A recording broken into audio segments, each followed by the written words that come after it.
talking about the uncomfortable heat out there, but also the chance for storms in the area as well, Kevin. Yeah, if you're lucky, you've gotten a little bit of relief from Mother Nature, although those storms that were in our northernmost communities because of the intense heat and humidity were pretty intense up there with those storms. But you can see a few of them now still dropping off the I-70 corridor. Most of the storms have remained confined to our northern tier of counties, basically from Fayette, Union counties through northern Butler, Warren into Clinton counties. Notice as they dive southeast, they tend to die out just a little bit. Doesn't seem like they're making much headway to the south. We'll need to keep an eye on that.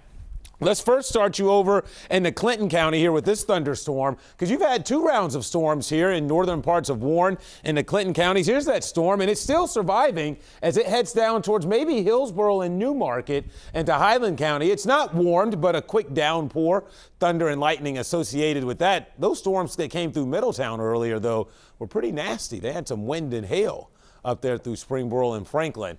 Other storms kind of migrating their way off of I-70. These may roam their way into western parts of Franklin County, maybe even try to sneak down into Ripley County. So not everyone's going to see storms this evening, but you can see the impacts of the storms, right? Look at temperatures. You can clearly see where it hasn't rained today. We are just baking from 96 in Maysville to 95 Georgetown, Batavia at 94, 94 at Delhi right now. Contrast that, though, where you've had storms, Wilmington and Springboro, you're in the upper 70s. So there is a temperature gradient across the region, and given all the fuel near the Ohio River, and by fuel I mean the heat and steam, I can't rule out that we'll see additional development and thunderstorms, especially north of the Ohio River, for a few hours before the sun goes down.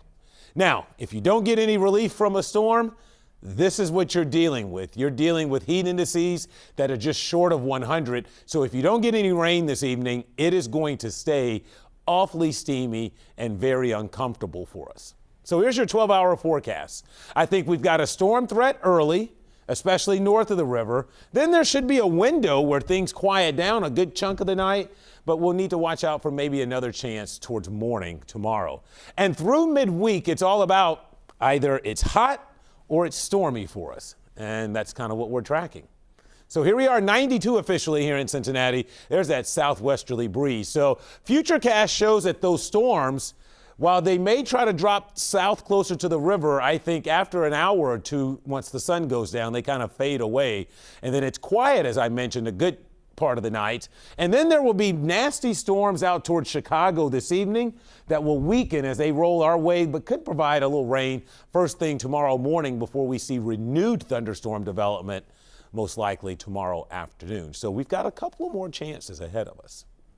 Steamy tonight with an early storm chance and then maybe the chance for a little rain towards dawn tomorrow. 93, tomorrow's another weather impact day with the morning shot at some rain, then some steamy sunshine, it gets hot, and then the threat for more storms in the afternoon and evening tomorrow. Your 7-day forecast.